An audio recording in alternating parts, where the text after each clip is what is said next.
the bell icon to never miss a video from theory to practical.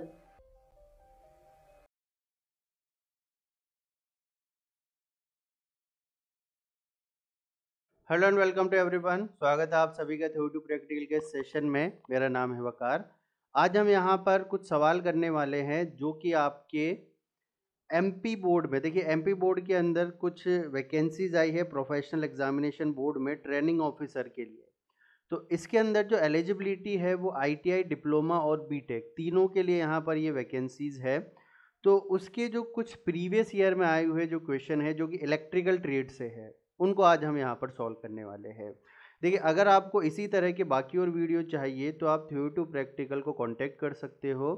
नीचे description में आपको mail ID और हमारा नंबर मिल जाएगा, तो वहाँ पर आप हमें कांटेक्ट कर सकते हो। इस एग्ज़ाम के लिए जितना भी मटेरियल है, सारी की सारी पीडीएफ, सारे के सारे वीडियोस वो हमारे तैयार है, तो आप हमसे कांटेक्ट करके उनको एक्सेस कर सकते हो।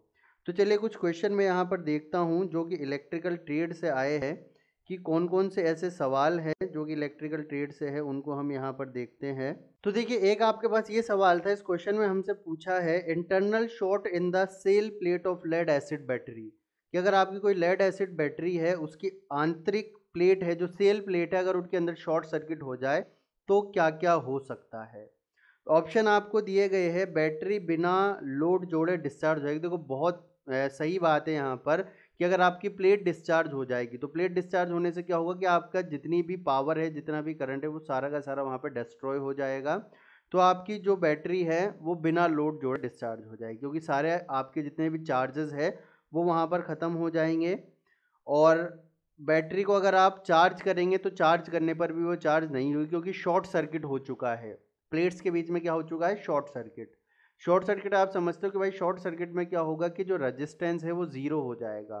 तो ना तो आपका वोल्टेज होगा और ना ही आपकी बैटरी के अंदर या तो करंट फ्लो होगी, ना ही वोल्टेज उसका बढ़ेगा। तो ये जो तीनों के तीनों जो ऑप्शन है ये यहाँ पर आपके करेक्ट है। तो जो फाइनल आपका आंसर होगा वो फाइनल आंसर क्या होगा, ऑप्शन डी, यानी उपरोक्त सभी। अगला सवाल आपसे पूछा गया है, उच्च वोल्टेज प्रेषण लाइन में पृथ्वी चालक का प्रयोग किया जाता है। भाई, हाई वोल्टेज ट्रांसमिशन लाइन जो हमारी होती है, उन हाई वोल्टेज ट्रांसमिशन लाइन में अर्थ कंडक्टर का जो यूज़ किया जाता है, वो अर्थ कंडक्टर का यूज़ कहाँ पर किया जाता है, ये हमसे बात की गई है। देखिए, अर्थ कंडक्टर का सिंपली जो यूज़ किया जाता है, वो जो भी अर्थिंग करंट है, उस अर्थिंग करंट को पूरा का पूरा ज़मीन में डालने के लिए किया जाता है। या फिर मान लो कि किसी भी वजह से आपकी बिजली गिर गई ट्रांसमिशन लाइन के ऊपर, तो उसकी सुरक्षा करने के लिए हम इसका इस्तेमाल करते हैं। तो जो भी अर्थ कंडक्टर होता है, उस अर्थ कंडक्टर को हम हमेशा जो हमारा लाइन कंडक्टर है, यानी जो लाइन चालक है, उस लाइन चालक के ऊपर ही हम लगाते हैं। कभी भी आप ट्रांसमिशन लाइन देखना, तो जो तीनों फेज की लाइन होगी, उसके ऊपर से आपको एक लाइन गुजरती हुई दिखेगी, तो वो आपका क्या होगा, अर्थ कंडक्टर होगा। तो इसमें जो आंसर हमें मिलेगा वो आंसर हमें क्या मिलेगा, option A, above the line conductor. अगला देखिए, एसी परिपथ में शक्ति गुणांक को परिभाषित किया जाता है। देखिए, जो पावर फैक्टर होता है, ये जो शक्ति गुणांक होता है, उसका मतलब यहाँ पे समझो कि भाई इसका मतलब क्या होता है। इसका मतलब होता है कि टोटल जो आपकी एपरेंट पावर आ रही है, देखो तीन तरह की हमारे पास पावर होती है। एक होती है एपरेंट पावर, ये दो पावर के बराबर होती है, active power plus reactive power के। तो जो टोटल एपरेंट पावर आ रही है, इस टोटल एपरेंट पावर में से कितनी एक्टिव पावर का आप इस्तेमाल कर पा रहे हो, ये आपका दिखाता है शक्ति गुणांक। शक्ति गुणांक सिंपली होता है यूजफुलनेस ऑफ पावर, कितना आप पावर का उपयोग कर पा रहे हो। तो देखो, जितनी एपरेंट पावर है उसमें से कितनी एक्टिव पावर आप इस्तेमाल करें, वो आपका शक्ति गुणांक होगा। मतलब पावर फैक्टर को मैं क्या लिख सकता हूं, P अपॉन एस के बराबर। अब देखिए, ये जो P होता है ये हमारे पास बराबर होगा आई स्क्वायर आर के, और S बराबर होता है आई स्क्वायर जेड के। तो आई स्क्वायर से आई स्क्वायर कैंसिल हो गया, तो ये हमें क्या मिलता है, आर अपॉन जेड, प्रतिरोध बटे प्रतिबाधा। Z किसके बराबर होता है, Z हमें मिलता है ना भाई, Z हमें R प्लस जे एक्स के बराबर हमें Z मिलता है। Z की क्या वैल्यू होती है, आर प्लस जे एक्स हमारे पास जेड की वैल्यू होती है। तो जो पावर फैक्टर होगा वो किसके बराबर होगा, आर अपॉन जेड के बराबर आपके पास होगा। ठीक है, अगला सवाल है dynamic inductance is adopted in. Dynamic inductance किसके अंदर हम अडॉप्ट करते, तो देखो डायनामिक इंडक्टेंस हम अडॉप्ट करते हैं जनरेटर्स के अंदर। क्योंकि जनरेटर के अंदर क्या किया जाएगा, देखो जनरेटर में आपने सुना होगा कि इसके अंदर डायनेमिकली इंड्यूस ईएमएफ प्रोड्यूस होता है। ठीक है, तो डायनेमिकली इंड्यूस ईएमएफ का मतलब क्या है ये यहां पर समझो। भाई जनरेटर के अंदर क्या होगा, डीसी जनरेटर की अगर पर्टिकुलर में बात करूं तो उसके अंदर क्या होगा कि इस तरह से मान लो आपका कोई डीसी जनरेटर है, ये एन पोल है, ये एस पोल है और यहाँ पे हमारे पास आर्मेचर होता है। तो डीसी जनरेटर में हम क्या करते हैं, जो इनपुट दिया जाता है वो कैसा होता है, यांत्रिक इनपुट होता है। तो देखो ये आपका इस तरह से मान लो फ्लक्स है और आप यांत्रिक इनपुट दे रहे हो, मतलब आप अपने जनरेटर को घुमा रहे हो। तो जब आप जनरेटर को घुमाओगे तो जनरेटर जब घूमेगा तो साथ ही साथ जो उसके आर्मेचर के चालक हैं वो भी वहां पर घूमेंगे। आर्मेचर के चालक जब घूमते हुए फ्लक्स को काटेंगे तो उसकी वजह से क्या होगा, एक विद्युत वाहक बल उत्पन्न होगा। चूंकि इस विद्युत वाहक बल के उत्पन्न होने के दौरान आपके आर्मेचर के चालक घूम रहे हैं, वो मोशन कर रहे हैं, तो ये जो ईएमएफ होगा ये डायनेमिकली इंड्यूस ईएमएफ आपके कहलाएगा। तो ये जो कॉन्सेप्ट होता है ये आप जनरेटर्स के अंदर यूज करते हो। आंसर क्या मिलेगा भाई, ऑप्शन बी। अगला सवाल है फ्यूज का उपयोग क्यों किया जाता है। भाई फ्यूज का उपयोग क्यों किया जाता है, बहुत सिंपल सी बात है। हम इस तरह के फ्यूज यूज करते हैं ना, तो ये बीच में आपका क्या होता है, यहाँ पर फ्यूज वायर आपके ये होता है। तो क्या होता है कि भाई इस फ्यूज वायर की देखो एक प्रॉपर्टी होती है कि ये एक निम्न गलनांक वाली मिश्र धातु का बनाया जाता है। ठीक है, अब देखो एक चीज आपने पढ़ी होगी, विद्युत धारा का ऊष्मीय प्रभाव। उसके अंदर हम देखते हैं कि जो उत्पन्न होने वाली ऊष्मा है वो आई स्क्वायर आर टी के समानुपाती होती है। अगर आप किसी चालक तार जिसका प्रतिरोध आर है उसमें टी समय के लिए आई करंट प्रवाहित करते हो तो उसके अंदर इतनी ऊष्मा उत्पन्न होगी। अब अगर ऊष्मा उत्पन्न हुई है तो ऊष्मा के उत्पन्न होने के कारण क्या होगा भाई, ऊष्मा के उत्पन्न होने के कारण तापमान बढ़ेगा। तापमान बढ़ने से क्या होगा कि जो आपका वायर है वो प्रसारित होने लगेगा, एक्सपेंड वो होने लगेगा। तो अगर आपने एक निम्न गलनांक वाली धातु का इस्तेमाल किया है तो एक लिमिट तक जब आपका तापमान बढ़ गया तब वो फ्यूज आपका पिघल जाएगा और आपके जितने भी उपकरण हैं उन सारे के सारे उपकरणों की वो सुरक्षा करेगा। और देखिए अधिक धारा का केस हमें कब देखने को मिलता है, अधिक धारा का केस हमें देखने को मिलता है शॉर्ट सर्किट करंट के दौरान। जब शॉर्ट सर्किट हो जाता है तो उस वक्त मैंने बताया था कि प्रतिरोध जीरो होता है। देखो I इज इक्वल टू हमारे पास क्या होगा, V अपॉन R। प्रतिरोध जीरो हो गया या बहुत कम अगर प्रतिरोध हो गया तो उस वक्त आपकी धारा अत्यधिक हो जाती है। तो जब धारा आपकी बहुत ज़्यादा हो चुकी है तो उस वक्त जो उत्पन्न ऊष्मा होगी वो भी बहुत ज़्यादा होगी जिससे टेम्परेचर बढ़ेगा। अगर ज़्यादा धारा आपके उपकरणों में से प्रवाहित होगी तो उपकरण खराब हो सकते, तो उपकरणों को खराब होने से बचाने के लिए फ्यूज का इस्तेमाल करेंगे, जो कि जैसे ही धारा में वृद्धि होगी तुरंत तापमान बढ़ने से वो पिघल जाएगा। तो क्या होगा इसका इस्तेमाल, शॉर्ट सर्किट से सुरक्षा के लिए। वाट मीटर क्या दर्शाता है, कौन सी शक्ति दर्शाता है भाई, ये हमेशा आपकी औसत शक्ति ये दर्शाता है, एवरेज पावर ये आपकी दर्शाता है।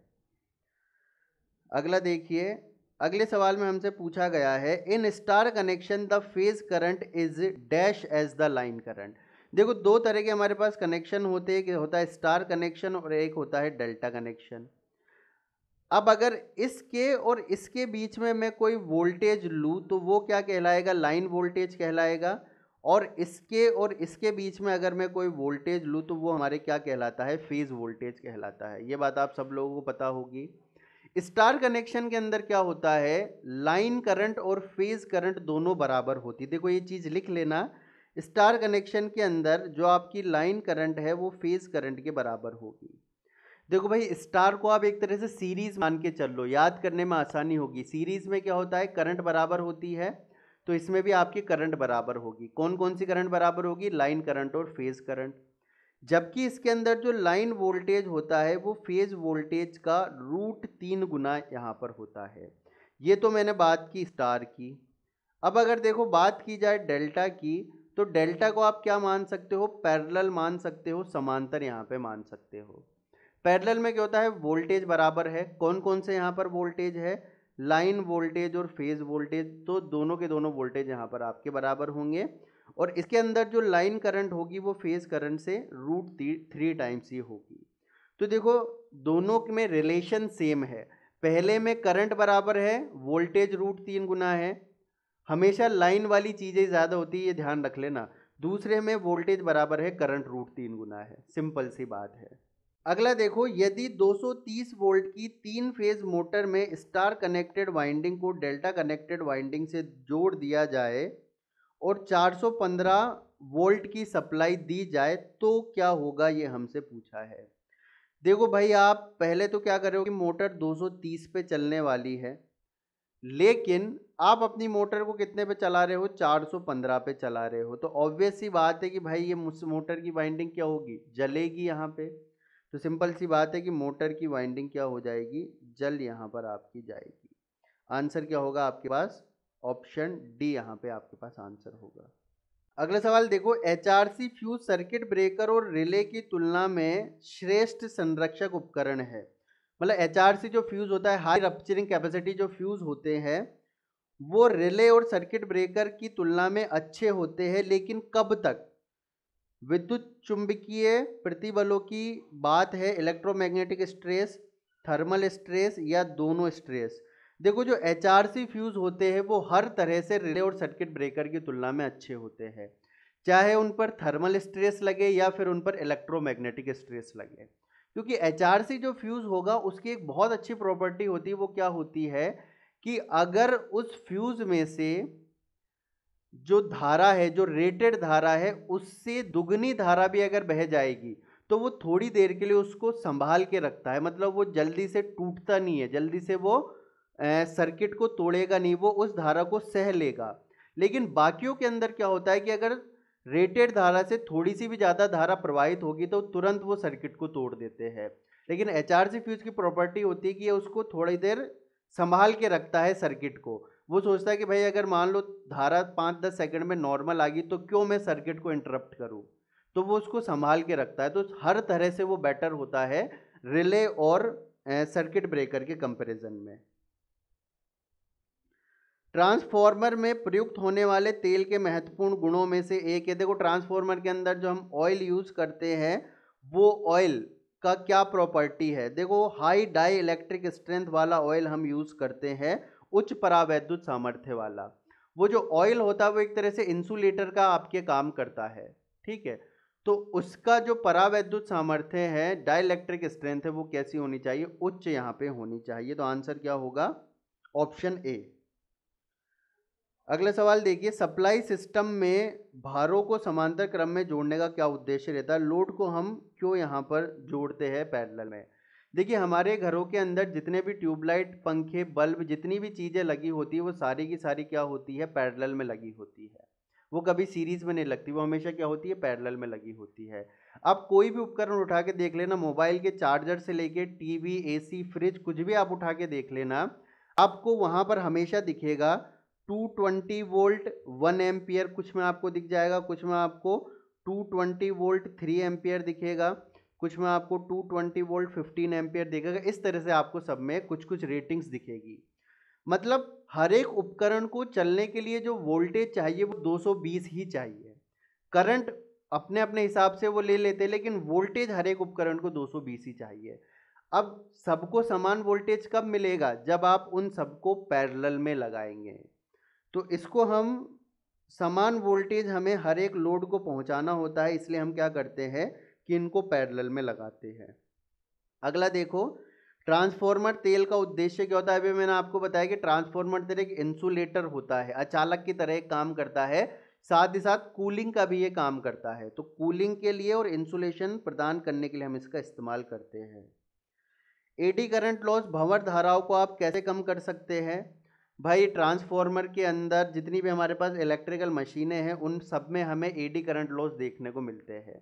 एडी करंट लॉस होते क्या है कि जैसे मैं जनरेटर की बात करूँ तो जनरेटर में देखो क्या होता है कि इस तरह से जनरेटर की कोर है, यहाँ पर हमने वाइंडिंग की हुई है, तो वाइंडिंग में तो विद्युत वाहक बल उत्पन्न होगा, करंट बहेगी, लेकिन ये बाहर का जो आवरण है, जो कोर है, इसमें भी विद्युत वाहक बल उत्पन्न होता है और करंट बहने लगती है, जिससे कि हमें लॉस होने लगते हैं और उन लॉसेस को हम एडी करंट लॉस बोलते हैं। अब देखो सिंपल सी एक बात है कि अगर आपको धारा कम करनी है तो धारा कम करने के लिए क्या करो, प्रतिरोध को बढ़ा दो। ठीक है, धारा कम करनी तो प्रतिरोध को बढ़ा दो। प्रतिरोध को कैसे बढ़ाएंगे, लेमिनेशन करके हम प्रतिरोध को बढ़ा सकते हैं। तो यहाँ पर देखो हम क्या करते हैं, लेमिनेशन की कोर हम यहाँ पे बढ़ाएंगे रोधी वार्निश, ठीक है, इंसुलेटिंग वार्निश की लेमिनेशन की हम कोर बनाएंगे जिससे प्रतिरोध बढ़ जाए और धारा आपकी कम हो जाए। ठीक है अगला सवाल देखिए, जनरेटर और ट्रांसफार्मर किस पर काम करते हैं। भाई जनरेटर और ट्रांसफार्मर की बिल्कुल ये बेसिक है कि किस पर काम करेंगे, Faraday's law of electromagnetic induction, Faraday के विद्युत चुंबकीय प्रेरण नियम पर ये काम करते हैं।